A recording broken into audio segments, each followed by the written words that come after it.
So, Husten ist schlecht, habe ich gehört, für Sprechen. Auf jeden Fall. Freistellen wie ein Profi. Was heißt das denn? Naja, ein Profi wählt im besten Fall das richtige Tool für den Job. Und ist Affinity Photo das beste Tool, wenn es darum geht, Sachen freizustellen? Ja und nein. Also grundlegend hat Affinity Photo alle Möglichkeiten, die ihr braucht, um Fotos oder Objekte freizustellen und dann professionell eigentlich sogar weiter abzuliefern an irgendwelche Dienstleister. Aber wenn es darum geht, komplexe Strukturen, so wie es gerne in diesen ganzen Tutorials zu sehen ist, irgendwelche Haare, die so aussehen, als wäre man aus einem Winterschlaf erwacht, da hat Affinity Photo Verbesserungspotenzial, sowohl am Desktop als auch am iPad. Da gibt es einfach bessere Tools momentan. Auch der Onboard-Zauberstab oder wie er gerade heißt bei Photoshop ist da um einiges weiter. Aber eigentlich die momentan, wie ich finde, beste und auch günstigste Lösung ist einfach, für ein paar Cent könnt ihr eine AI zahlen, die macht den Job für euch und für alle anderen Sachen. Da sehen wir uns jetzt an, wie wir das professionell lösen in Affinity Photo. Also legen wir los mit unserer Model-Freistellung. Zuerst einmal die Ebene dupliziert, weil wir haben immer gerne eine Sicherheitskopie von unserem Bild in unserem Projekt.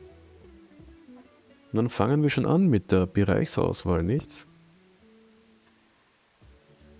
Malen einfach mal grob über alle Flächen drüber, dann versuchen wir vielleicht noch ein bisschen zu subtrahieren, die Auswahl, also zu verfeinern.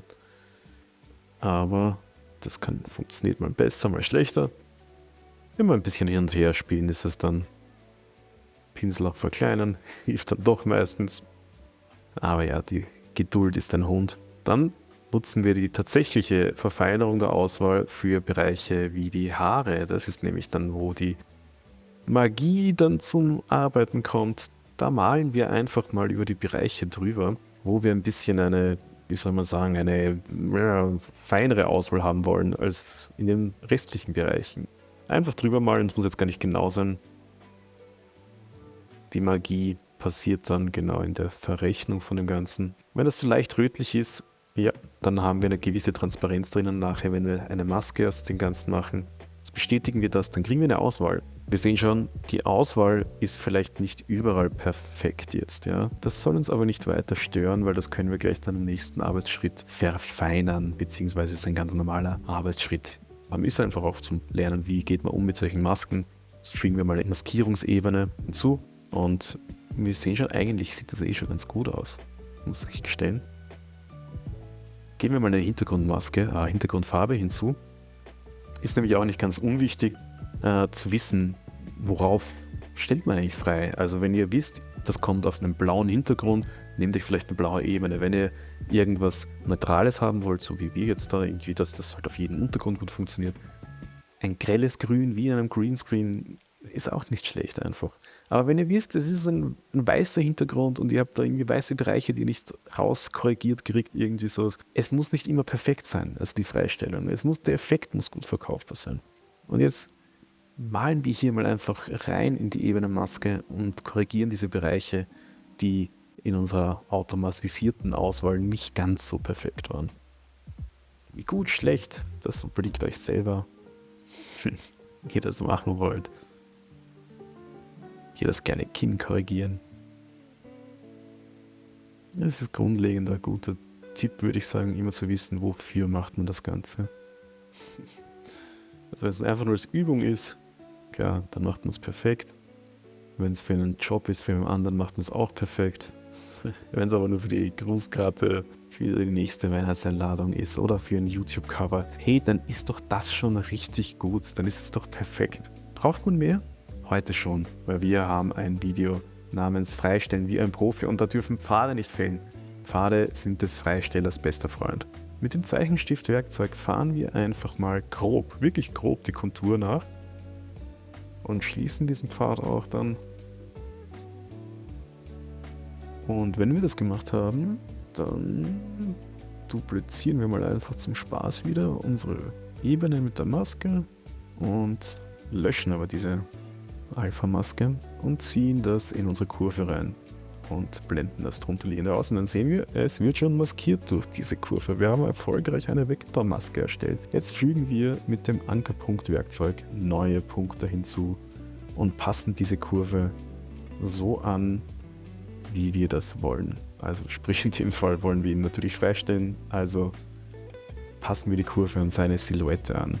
Habt hier keine Angst davor, etwas hineinzuschneiden in das Objekt, in dem Fall unser Model, was ihr freistellt. Ihr könnt ja auch die Form dann neu definieren in diesem Prozess. Das ist eigentlich auch ganz schön und darf man keine Angst davor haben.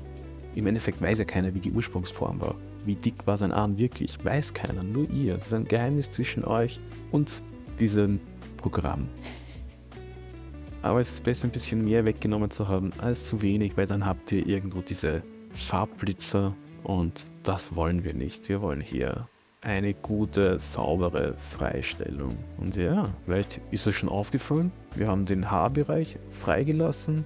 Ja, warum wohl? Jetzt kommt wieder unsere vorher erstellte Ebene zum Einsatz mit unseren tollen Haarfreistellungen. Duplizieren wir sie wieder, einfach aufheben. Ich heb Sachen gerne auf.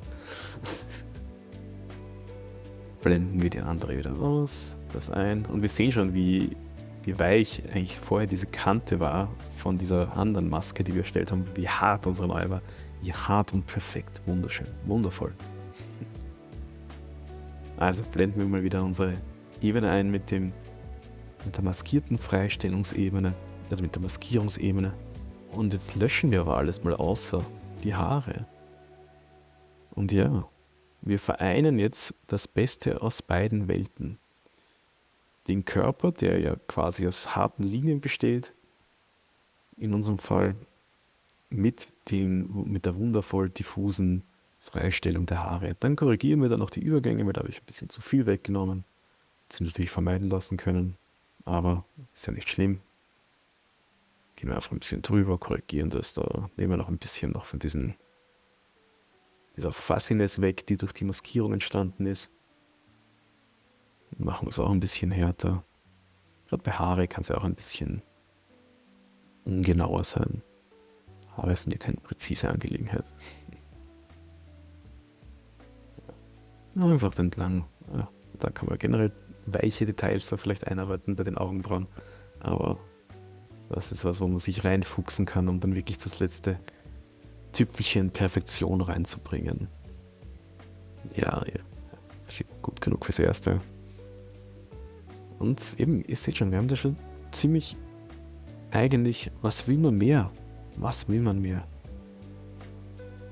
Das ist eine perfekte Freistellung, sage ich euch. Was will man mehr? Das ist ein Ding, das könnt ihr auf jeden Printgröße jetzt aufziehen und ihr habt super scharfe, schöne Kanten. An der Freistellung hapert es hier nicht. Eher an der Auflösung jetzt von unserem Model. Alle Farben im Hintergrund funktionieren. Hier gibt es kaum Säume, würde ich mal behaupten. Oh, nein, das sieht wirklich toll aus. Das ist wirklich cool. Und das ist auch eine Technik, ich habe im Intro ja erwähnt, eine AI-Zahlen ist der günstigste Weg.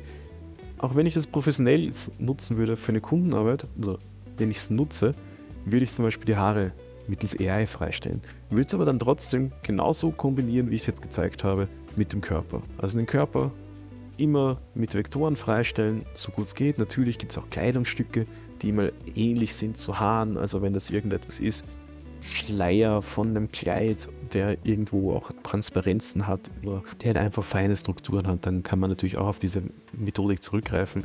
Aber nichtsdestotrotz, für die harten Kanten immer eigentlich auf Vektoren zurückgreifen. Das ist ganz egal, ob es Menschen sind, ob es Produktfotos sind. Wir nehmen einfach unsere Vektormaske. Und dann ist der Junge eigentlich auch schon bereit für irgendwelche Compositings oder sonstige Sachen, die man damit vorhat. Das ist alles nur eine Frage der Helligkeit und der Farbanpassung eigentlich im Grunde genommen. Aber Compositing soll dann ja auch wieder Thema eines anderen Videos vielleicht sein. Schauen wir mal. Was haltet ihr davon? Wollt ihr ein bisschen über Compositing wissen? Ist fast naheliegend, muss man fast machen. Schreibt es mir in die Kommentare. Ich freue mich über ein Like, ein Follow sowieso und ja, abonnieren und bis zum nächsten Mal.